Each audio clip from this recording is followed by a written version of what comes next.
All right, 1, 2, 3, 4, 5, rolling.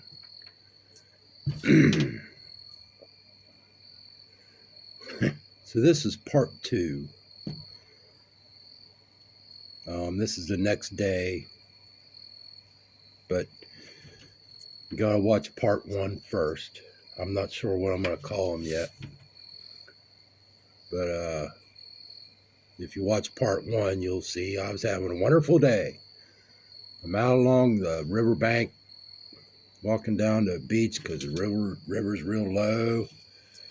And I'm just minding my own business, man. Just me and my dog. Ain't nobody around. And we walk way down the beach, a lot farther than where I made the first video.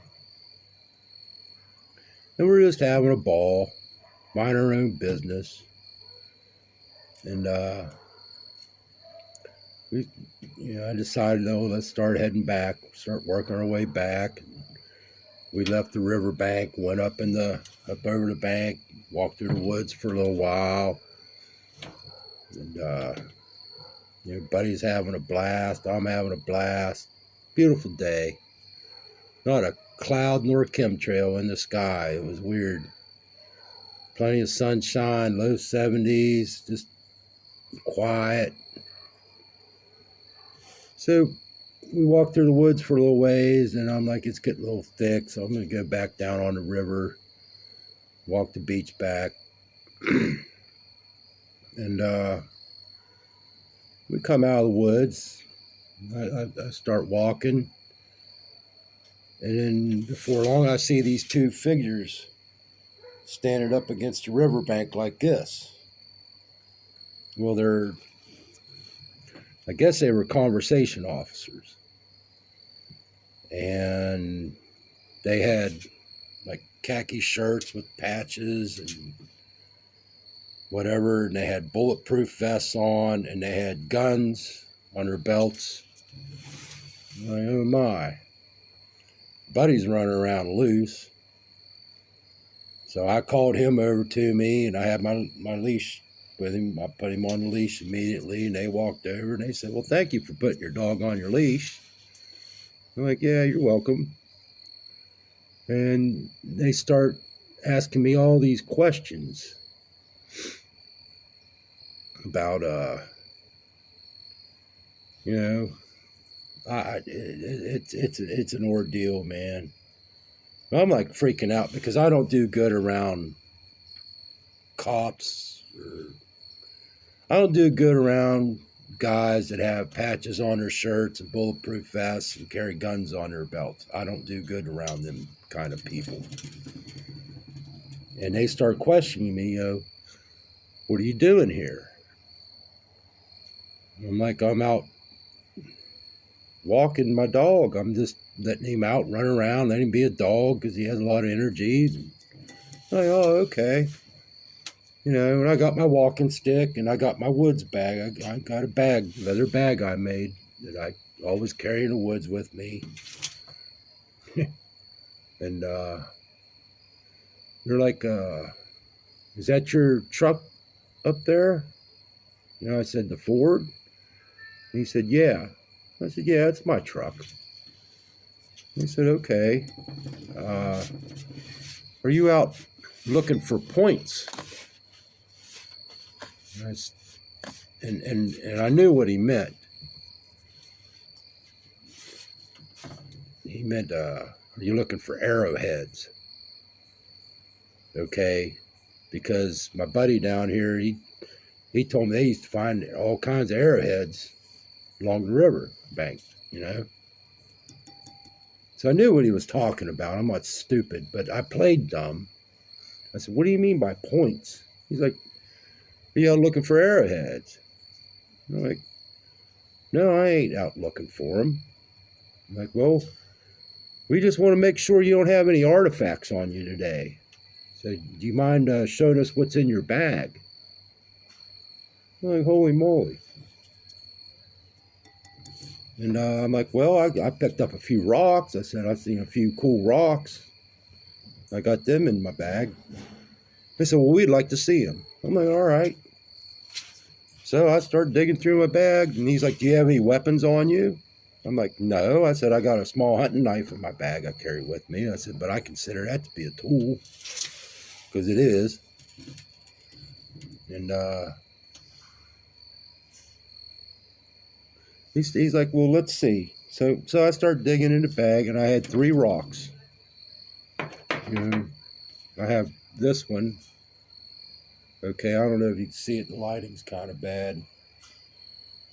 But it turns out this is called a fire rock. Okay.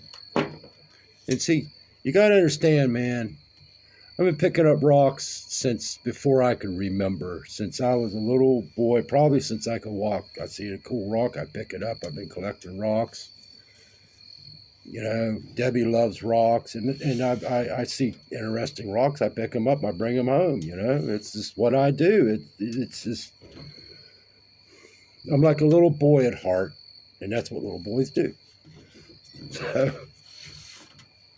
I showed him this one. He said, "Oh, that's a fire rock." I said, "Okay, you know what the heck's a fire rock?" And then I pulled this one out, and the only reason why I picked this one up is because it looks like a slice of cake.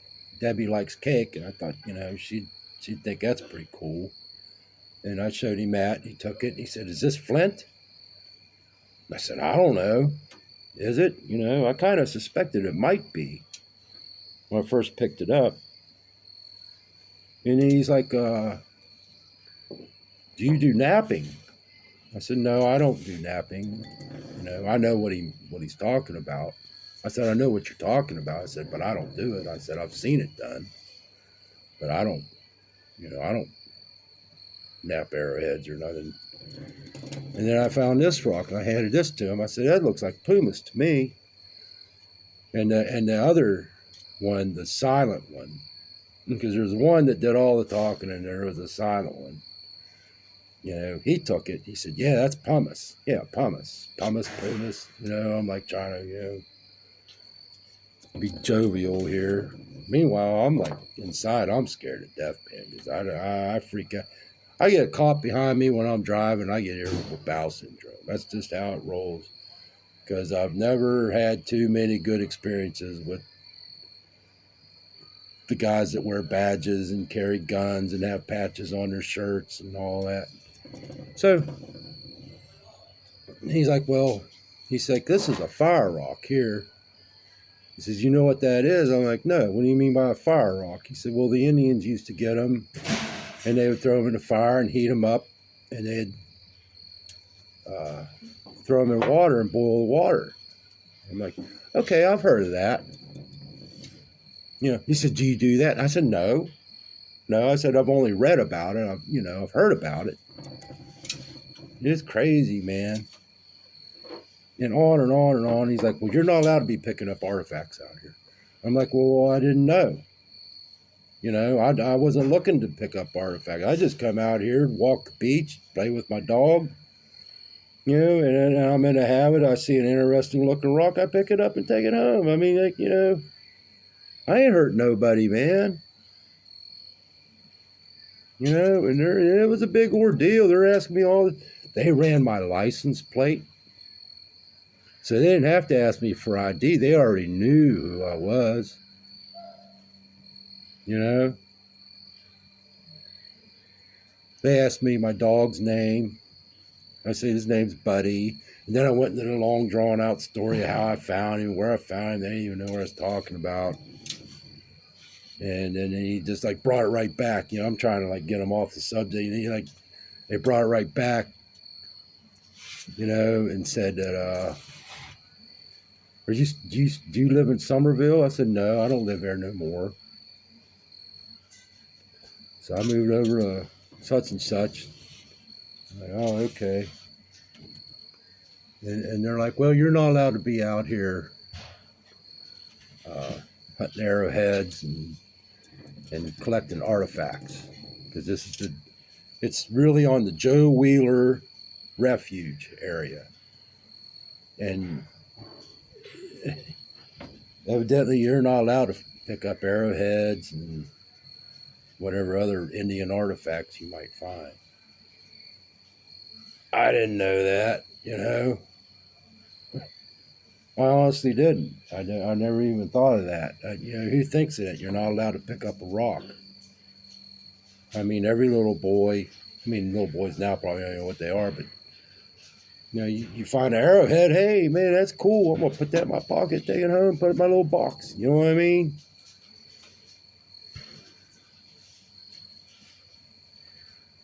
So, he said, "This, I'll tell you what I'm going to do." He says, "I'm just going to write down that I talked to you and explain things to you, you know." And I even thanked him. I said, "Hey, man, thank you for telling me that, you know, explaining these rules to me, because I honestly didn't know." And he asked me, like, you know, how long you lived down here? And he knew, because he could tell I've only had a driver's license down here for a year and a half, because he ran my license plate. But he knew. But he's trying to trip me up. He's trying to catch me lying to him. So I said, "Oh, I've been living down here a little over a year and a half or so." You know, he knew that, but he's asking me questions that he already knew. You see, so you got to know how to deal with these people, because they're obviously not in the right mind. Number one, and you get in a situation with them, you're in a situation, because it could go 1,000 different ways wrong. The best thing to do is diffuse the situation and get away from it as quickly as you can. You see, you know, thank God Buddy's a good dog. I put him on his leash and he just sat right by my feet the whole time and just kept his eye on everything. He never whined, never barked, you know, thank God. Because if they shot my dog, then they're going to shoot me too. That's just how that would probably work. But anyway, I digress. So they let me go. You know, and he said, "I'll tell you what, you can keep these rocks." I said, "Are you sure?" I said, "I'll throw them back down on the ground. You know, I don't have to have them. It ain't no big deal. They're just rocks to me." He said, No, you could keep them." I'm like, "All right." And I started walking away, and he said, "You have a nice day, Mr. Lloyd." See, they already knew my name. They ran my license plate. They never asked me for ID, and they never even asked me my name. They didn't have to. They already knew it. And he said, "Have a nice day, Mr. Lloyd." I said, "Yeah, you too." He said, "What was your first name again?" And I said, "Mark." He said, "That's right. It was Mark." Yeah. Wee woo, wee woo, wee woo. What the hell's going on here, man? Hey, America, are you free?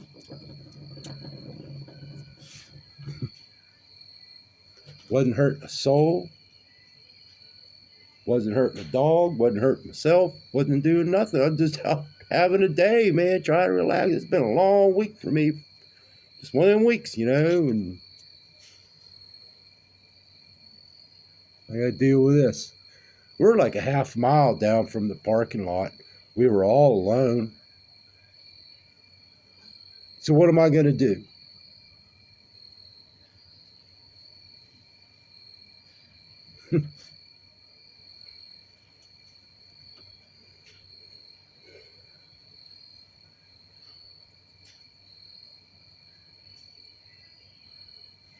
So I'm asking, I'm wondering. You know, I just walked away. I just kept a nice steady pace, not too fast, not too slow, and just made a beeline to my truck and got the hell out of there as quick as I could. And I kept the rocks. I thought about, well, maybe I'll just throw them on the ground, because I don't know. They got another one down the road there. He's going to pull me over and arrest me for having rocks. I don't know. I decided to keep them because I like them. I found them and I picked them up. I think they're neat. And now I got a little story to tell about them, you know. So I'm wondering, is that the reason why things didn't work out at my regular spot? If I couldn't go there and I went there. I'm wondering, is the Lord kind of training me and preparing me for what's to come? Because I don't know if you noticed or not, a lot of people haven't, but we're, I honestly believe we're fixing to go into World War III. You know, and we're going to be fighting the Muslims. In the last 20 years, we've been destroying how many Muslim countries? Destroyed the lives of how many untold millions of Muslims. And meanwhile, we're letting them over the border. You know, just come on in, come on down. And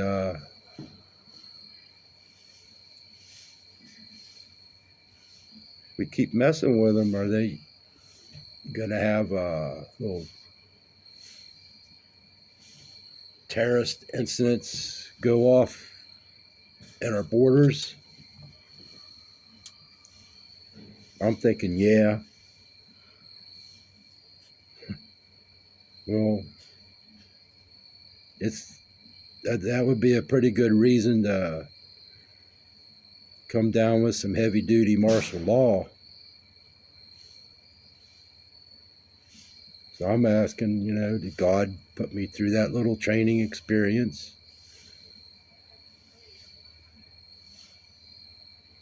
to get me used to it?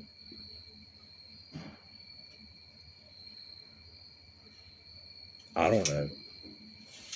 Everything happens for a reason.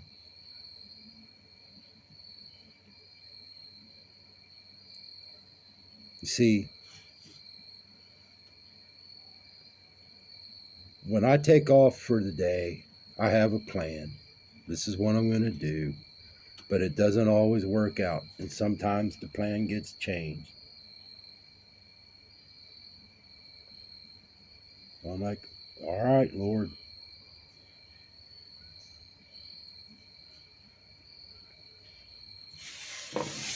Let's roll with it. Let your will be done, not mine. Because I always screw everything up anyway.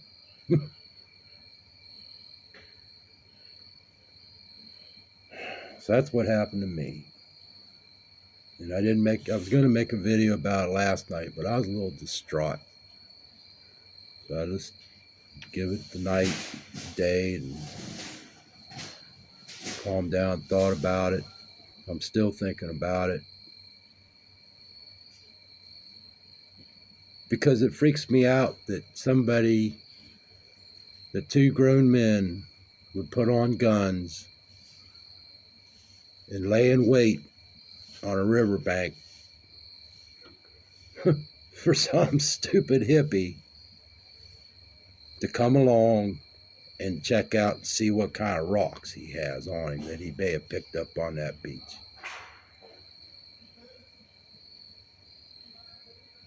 Can you imagine going to work, coming home and telling your wife, yeah, we come across this hippie, he had a bag and he had some rocks in there. We made him empty out his bag.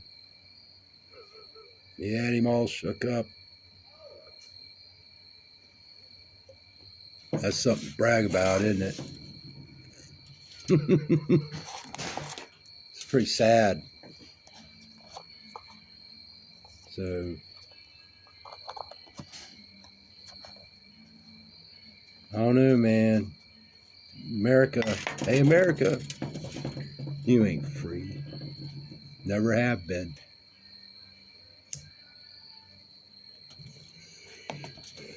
You're free as long as you follow the king's rule. You know, you go into these state parks and these refuges, areas, these government.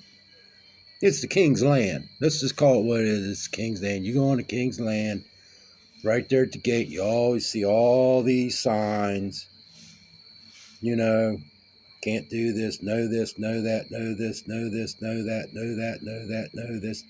I could save the government a lot of money. You no longer have to print them all that wording and language up. Just make a sign, make a white sign, put black lettering, uh, fun and freedom. Put it inside a red circle and put a slash through it, because that's what it is. You know, we pay all these so-called tax dollars to fund all this land. It's really supposed to be our land. They call it public land, right? If it's public land, doesn't it belong to the public? Well, no, it don't. It belongs to the king, whoever that is.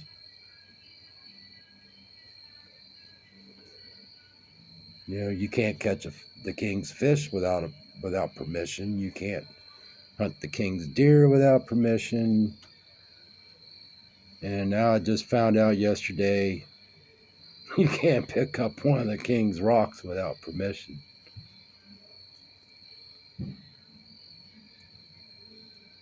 Unbelievable. What I'm trying to figure out is, where are they trying to hide that you're not allowed to pick up a freaking arrowhead on a riverbank? What are they hiding? What are they looking for?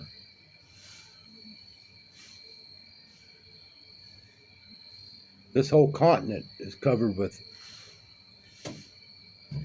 Indian artifacts.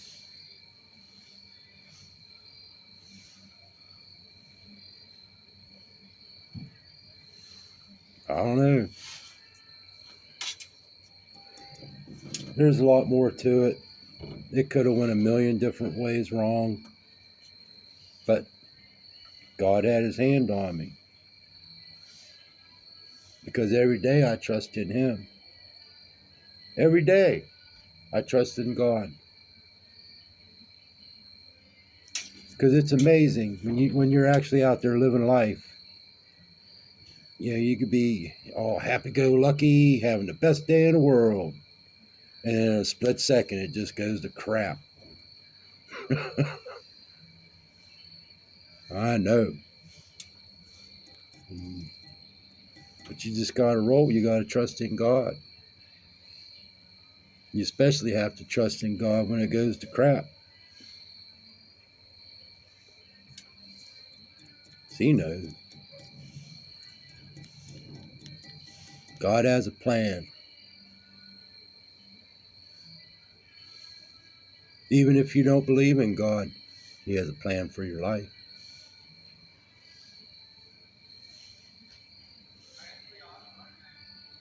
See, I look at it as like a big jigsaw puzzle. Life is just a big jigsaw puzzle. And you're just in one little piece of it. And you can't see the rest of the puzzle, because you're in your little piece. You're doing your little thing. But God sees the whole puzzle. And he's the one that puts it together.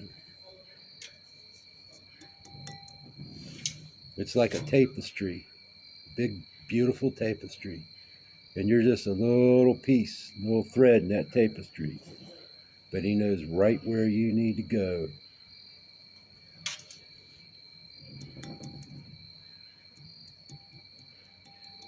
Trust in God, man.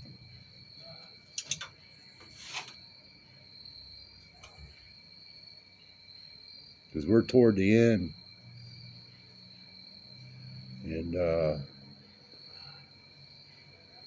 I hate to tell you, America, but your country's under God's judgment right now. And there's a lot of things that you never dreamed would happen are going to happen on this land. It's been in the works over 400 years, probably longer than that. But yeah, man, trust in God is all you have.